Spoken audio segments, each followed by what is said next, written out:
You guys, I am so excited for this next title. Oh my god. Hey guys, it's Taku. Welcome back to my channel. I hope you're all doing well. Today I have a small Right Stuff 7 Seas unboxing haul. These are releases that I've been looking forward to for quite some time now. Everyone is talking about them and I feel so left out for not reading them, for not having them on my shelf, and I want to be part of this conversation, and these are titles that really do run right up my alley. So without further ado, let's just go ahead and jump right into it. The first book in my haul is The Accomplishments of the Duke's Daughter Volume 2. This has a story by Rhea and art by Suki Umemiya. This is the story of a Japanese businesswoman who dies in a car accident and is reincarnated not as the heroine of the video game that she likes to play, but the villainess. And rather than stalk the hero and then try to ruin the princess's life, she decides to look at her father's kingdom and rebuild it from the ground up. It is surprisingly much more economic focused than it would have you believing. All of the characters in Iris, that's her name, in Iris's circle play very special roles. One's an accountant, one's a treasurer, one's a secretary, and they all help sort of facilitate this goal that she is setting upon herself, and that is rebuilding the kingdom. And after reading Volume 1, I did want to read Volume 2, so I went ahead and picked it up. I don't know how long I will be following this one, because there are quite a few volumes, I believe, out in Japan. I think there's pre-orders up until 6 or 8 already or something in the US, but I'm enjoying it so far, and I think that this is just a really underlooked fantasy story. The second book is the novel that I mentioned at the beginning of this video. This is At Night I Become a Monster, and look at this cover. This is so striking. I don't know if you can see here. I don't know if you can see the color, like the very subtle blues and grays, and then like the hint of red. One of the big reasons that I picked this up was because of the title. Yes, I did judge the book by its cover, but in this case it was a good thing because it led me to picking it up. This is the story of a boy who at night transforms to this terrifying monster, I would assume the one on the cover, and during the day he transforms back into a human. And one of his classmates spots him at night in this transformation, and this is the story of how they go along their lives together while knowing this idea about each other, but then also how maybe that there are some daytime terrors that are much more antagonizing than the ones at night. I have a feeling that this is about bullying, maybe. There's clearly a psychological fantasy element to it, but it is very much a school story, and I'm super excited to check this out. It is prose, it is a novel, but it is from the author of I Want to Eat Your Pancreas, I believe, yeah, Yoro Sumino down there, and so I imagine that this is going to be a really great read. This next title is a highly anticipated read. I have Volume 1 and 3 of it, but I never got the rest of it until now. This is Volumes 2 and Volume 4 of Our Dreams at Dusk, or Shimanami Tasagare, and let's see, it is by Yuki Kamatani, yeah. From what I understand, this is the story of a boy who's exploring his sexuality, and it talks about all the different people that he meets in his young life. These are people from the gay community, people from the straight community, people who are trans or maybe even non-binary. I'm not quite sure, that's just what I've been told. I've tried to steer clear away from as many spoilers as I can so that it is still a very fresh and very exciting read for me, but the colors on the cover are just gorgeous. I don't know if you can see. There's the pink and blue of Volume 2. And here is the purple and pink of Volume 4. I have heard nothing but good things about Kamatani's writing in this story, and I'm so very excited to finally be able to sit down and read all of Shimanami Tasagare, Our Dreams at Dusk, in one sitting. I picked up a little bit of BL in this haul, so hopefully that's not a put down for some of you guys.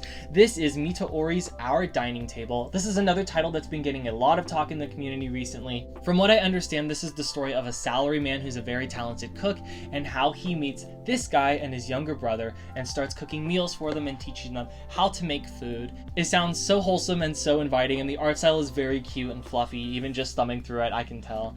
And I'm excited to see why everyone has been raving about this title so much. This next book is arguably my first dive into Yuri manga. This is I Married My Best Friend to Shut My Parents Up, and it is a story and art by Kodama Naoko. and I picked this up solely based on the title alone. This is the story of Morimoto, a young professional woman who is tired of her parents nagging on her. One day, a friend from high school offers to organize sort of a sham marriage in order to shut her parents up. And I am just so excited for this. It says on the back, this fake marriage could unearth something very real. I'm hoping that it is more than just a one-off comedy volume. I imagine that the characters do fall in love by the end of this, but I will have more to say on it after I have read it. You guys, I am so excited for this next title. Oh my god. I am finally holding in my hands the highly anticipated read of BL Metamorphosis. Everyone has been talking about this, except for me, because I haven't read it, and that changes now. This is the story of a 75-year-old woman who unknowingly picks up a BL manga one day and decides to read it, and she actually enjoys it, so she goes to the store to pick up volume 2, only to run into an employee who's also a fan of BL, and it is how these two ladies right here get into a very sincere and friendly relationships with each other. You don't have to be a fan of BL to read this, to enjoy it. It happens that I don't mind BL. I have a couple of BL titles. BL isn't something that's off-putting for me, but I can see why it might be for some. But I have many friends who don't read BL that really enjoyed this title. And I'm so glad that this is one that 7C's picked up, because I think even before it was licensed, I heard talk about this, and I'm so happy to be holding it. This is probably going to be my first read right after this video. And last but certainly not least is a title that has also been talked about. It has made waves sort of in the LGBT community, but not necessarily because it has a gay character. It's just because of the story's premise itself. This is My Androgynous Boyfriend Volume 1. This came out, I believe, last year, but I finally got around to getting it because I wanted to make this all in one 7C's sale. This is about a guy who is actually in a relationship with a girl. He just really likes makeup, and he has sort of an artistic side to him, and from what I've heard, she really endorses that. She genuinely supports him in his endeavors. I heard that it is a story that the characters are they are supporting each other for all time. They are both winning at life. This is a power couple. I mean, if you can see them on the back. This is a slice of life story about love. It's about relationships, but it's also just about breaking boundaries. And I'm very excited to read this. This has story and art by Tomeko. And that concludes everything that I picked up from the 7C sale at RightStuff this past month.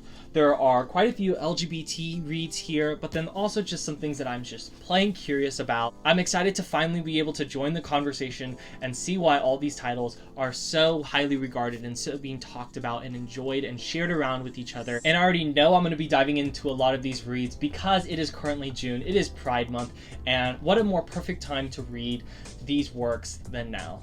So there you have it, guys. Are you reading any of these titles? Are you enjoying them as much as everyone else has been? Please let me know down in the comments. I plan on doing more manga content like this in the future, whether it is manga hauls, whether it's unboxings, or reviews or first impressions. So if you are interested in that kind of thing, definitely subscribe to stick around. Consider leaving a like if you enjoyed this video. It does help me out. And for more of my shenanigans, you can follow me on Twitter or my blog at Takuto Anime Cafe. I am currently going through a lot of Pride Month manga, a lot of Pride Month anime. So if that's your thing, definitely follow me on those platforms. I am also on Instagram at TakutoAC, where I do post a couple of bookish and K-pop related posts. But that does it for today. Thank you so much for watching. I have a lot to go read, so till next time.